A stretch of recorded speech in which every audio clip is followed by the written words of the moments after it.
বন্ধু বান্ধৱীসকল আমি আহি পালোহি এতিয়া বৰদোৱা থান আৰু এয়া আপোনালোকক দেখাই দিছোঁ সম্ভৱ ভাগ আৰু আমি এয়া শৰাই কাৰণে লৈ লৈছোঁ গোটেইখিনি বস্তু। ইয়াত অৱশ্যে চাকি জ্বলোৱা নহয়, চাকিৰ কাৰণে তাতে বেছি ডাঙৰ চাকি থাকে, সেয়া চাকি তেল খালি দিয়া হয়। তেলৰ বটল আমি লৈ লৈছোঁ। এয়া হৈছে আমাৰ নাংমু মেহু और माँ है और पापा है। ठीक है हेलो हाय गाइस का ভালকে কোৱা হাই গাইস হাই গাইস এইটো এইটো এনাই হে থেংক ইউ বঢ়িয়া এতিয়া আগলৈ আমি সোমাই যাম গাড়ীখন ল'ব এনাই জোতাটো খুলি দিওঁ আমি এতিয়া জোতাযোৰ গাড়ী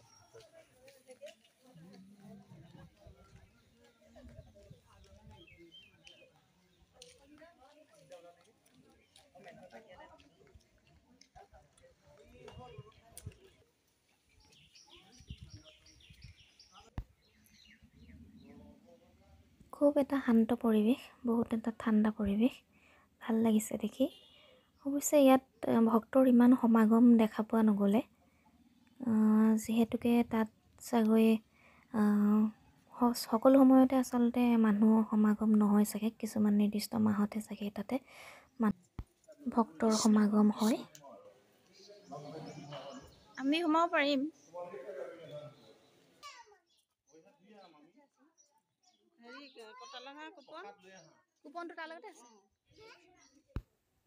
এতিয়া আমি বাহিৰ ফালে অলপ চাবলৈ আহিছোঁ, যিবিলাক ছাইডত আছে নামঘৰ বা অতিথিশালা অন্যান্য। আচলতে আমি তাতে শৰাই দিলোঁ, আপোনালোকে দেখা পাইছিলে যে শৰাই কাৰণে আমি বস্তু কিনিছিলোঁ তাতে। কিন্তু কি হ'ল কথাটো, আমি যেতিয়া শৰাইখিনি বস্তুখিনি আগবঢ়াবলৈ গ'লোঁ আৰু নামঘৰত সেৱা ল'লোঁ, সেই ভিডিঅ'খিনি কৰা নহ'ল কিবা কাৰণত। ছোৱালীয়ে আমনি কৰিলে নে কিবা এটা হ'ল। অৱশ্যে আমি শৰাই দি তাতে সেৱা লৈ তাৰ পাছতহে আমি এফালে ফুৰিবলৈ গ'লোঁ। ছোৱালীক চাওকচোন কিমান যে সেৱা কৰিছে, কিমান যে ভাল পাইছে। নামঘৰ মন্দিৰ বুলি ক'লে তাই বহুত ভাল পায়, তাই মানে খুব ভক্তি কৰে আৰু বহুত ভাল পায় ভগৱান। নামঘৰ মন্দিৰ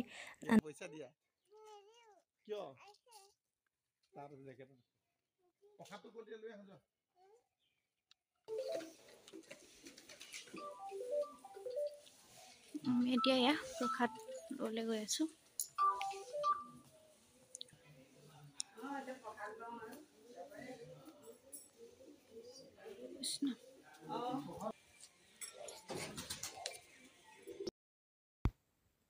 এয়া দেখা পাইছে ভাগৱতৰ কিছুমান কথা, কিছুমান শ্লোক ইয়াতে লিখিত হৈ আছে।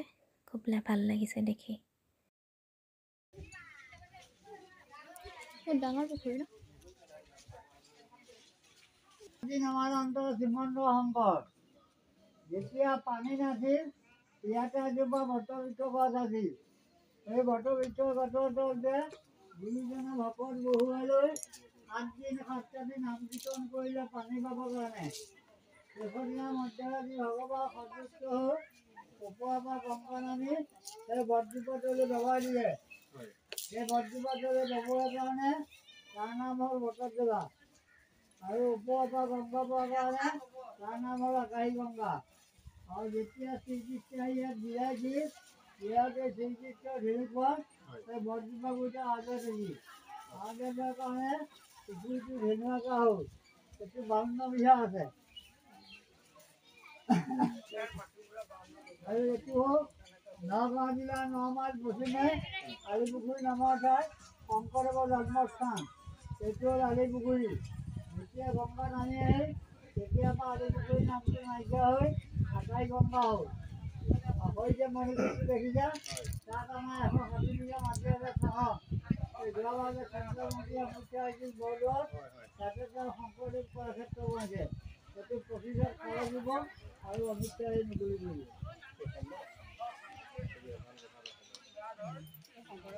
ইয়াত পানী নাছিল তেতিয়া ন? তেওঁ যেতিয়া হেৰি কৰি যেতিয়া পানী আহে, তেতিয়াৰ পৰা পানী আছে ইয়াত। পানীটো বাঢ়ি যায় নে বাৰিষা হ'লে? একেটা জোখতে থাকে। ইয়াত বানপানী সময় নহয়। এইটো পুখুৰীত বোলে যেতিয়া পানী নাছিলে, শংকৰদেৱে 7 দিন 7 ৰাতি নাম প্ৰসংগ কৰিছিলে।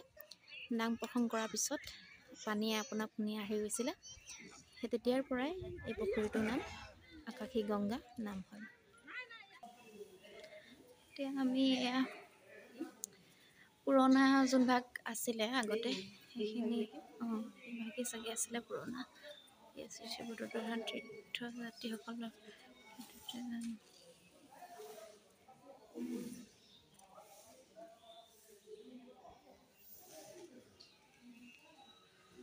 ইয়াত লিখা আছে জেঠ মাহৰ পৰা শাওণ মাহলৈ পুৱা 9:30 বজাত, ভাদ মাহৰ পৰা আঘোণ মাহলৈ 10 বজাত, পুহ মাহৰ পৰা ফাগুন মাহলৈ 10:30, চ'ত মাহৰ পৰা বহাগ মাহলৈ পুৱা 10। সময় আছে, সময় দিয়া আছে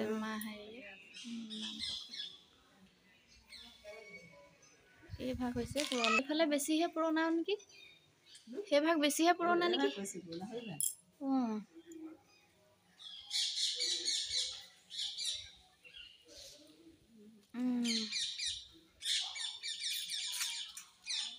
এই খুটা চুটা এতিয়াও এই আছে, সেয়া খুটা দেখিছে নাই? এইখিনি বাৰু পকা খুটা, সেয়া কাঠৰ খুটা এতিয়াও আছে। সেয়া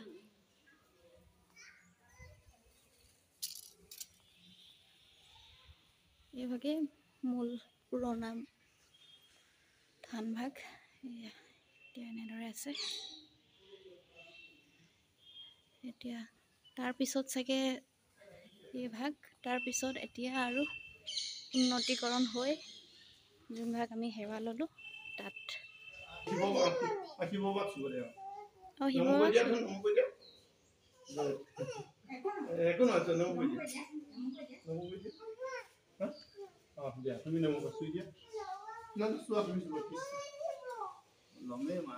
এয়া হ'ল পশ্চিমে লিখা বৃক্ষ হালিয়া আছোঁ তাহাঁতে আজি কৰি পুস্তকৰ লিখয়।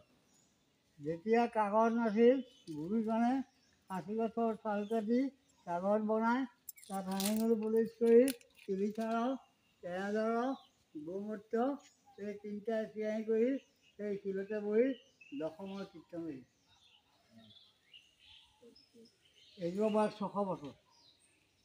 এই শিলিখাজোপা বয়স ইয়াৰ পুলি হ'ল এইটো পুলি এইটো হয়। কোনে ৰোৱা আছিল ন? এইটো কোনো ৰোৱা নাই, এইটো হ'ল কৃষ্ণ অৱতাৰ কাহিনী। বুজিলে? হয়। তাৰপিছত শংকৰ অৱতাৰ।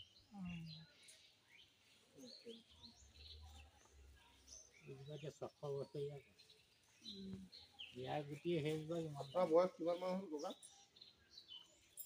81 ন?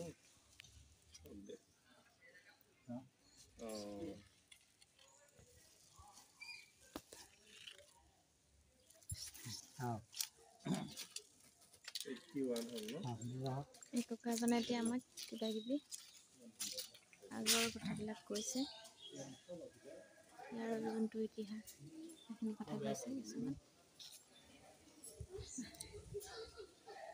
আমি শিলকা খাই আছোঁ। এয়া হ'ল মেইন মণিপুৰ, সেয়া গুৰু আসন, মূল আসন। তাৰ ওপৰত দশম আছে, তাতে ডাঙৰ চাকিটো অক্ষয় মন্দিৰ 570 বছৰ। বহুত ডাঙৰ এটা গেষ্ট হাউচ বনাইছে, এতিয়ালৈকে হোৱা নাই বোলে কাৰ্যকৰী, কিন্তু যথেষ্ট ডাঙৰ আৰু বহুত ধুনীয়াকৈ বনাইছে। ইয়াতে অতিথিখিনি আহিলে, ভক্তসকল আহিলে ইয়াতে থাকিব পাৰিব। এইটো সত্ৰাধিকাৰী চৰা, এইফালে সভাগৃহও আছে।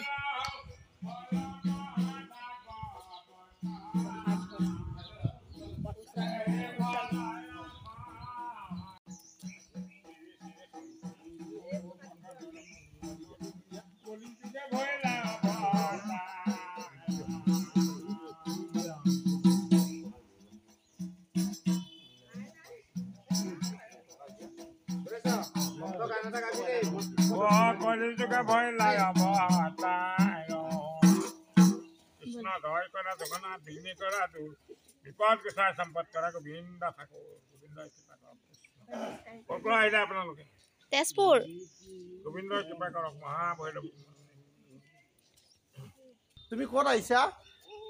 ক'ত? ভালনে তোমাৰ নমু কৰিলা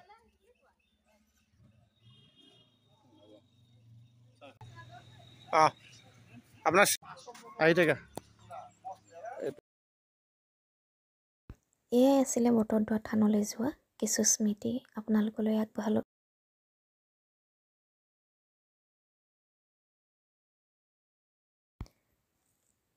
আমি তাৰ পৰা থানৰ পৰা ওলাই আহিলোঁ। ওলাই আহি অলপ আগলৈ আহি নগাঁও টাউন পাৰ হৈ বাইপাছৰ কাষতে আমি অকণমান ভাত পানী বনাই খাবৰ কাৰণে যোগাৰ লৈ গৈছিলোঁ, গেছ চেছ লৈ গৈছিলোঁ। তাৰপিছত আমি ছাইডতে বহি মেলি এনেকৈ বনাই খালোঁ।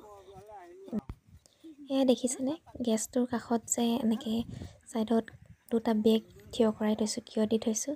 আচলতে গেছটো খুব বতাহে ধৰিছিলে আৰু জুইকুৰা খুব উৰাই লৈ গৈছিলে, সেইকাৰণে বেগ দুটা এনেকৈ থিয় কৰাই দিলে মোৰ মিষ্টাৰে। তেতিয়াহে ভালকৈ হ'ল ভাতকেইটা খাব পৰা, নহ'লে গেছেই জ্বলাবলৈ অসুবিধা হৈছিলে। এয়া আমি বটদ্ৰৱা থানলৈ আহি পেলাই ৰাস্তাতে এনেকৈ নিৰামিষ খাদ্য ভাত বনাই মেলি এসাঁজ খালোঁ। বনালোঁ। এয়া নিৰামিষ ভাত গেছ চেছ মানে আমি লৈ তেলো আহিছিলোঁ। দিয়া নাই, আমাৰ খালি ছোৱালীহে তেলবিহীন নাখায় একো, দৈ মাত্ৰ অকণমান হালধি খালে আৰু নিমখ জাষ্ট কণ। ভাত পানী নাখায়।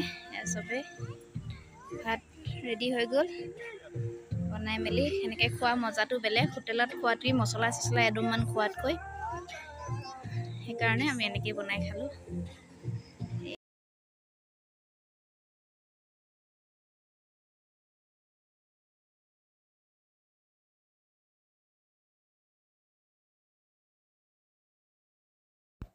বেলিও লহিয়ালে, আমিও ৰাওনা হ'লোঁ তেজপুৰলৈ বুলি। আপোনালোকে ভিডিঅ'টো চাই কেনে পালে নিশ্চয় জনাব। আৰু একেবাৰে শেষত নাংমৰ অকণমান ভিডিঅ' মই আগবঢ়ালোঁ। আৰু আপোনালোকে মোৰ ভিডিঅ' চাই কেনে পালে নিশ্চয় জনাব, লগতে মোক ফ'ল' কৰিবলৈ একেবাৰে নাপাহৰিব। ধন্যবাদ সকলোৱে, সকলো ভালে থাকক।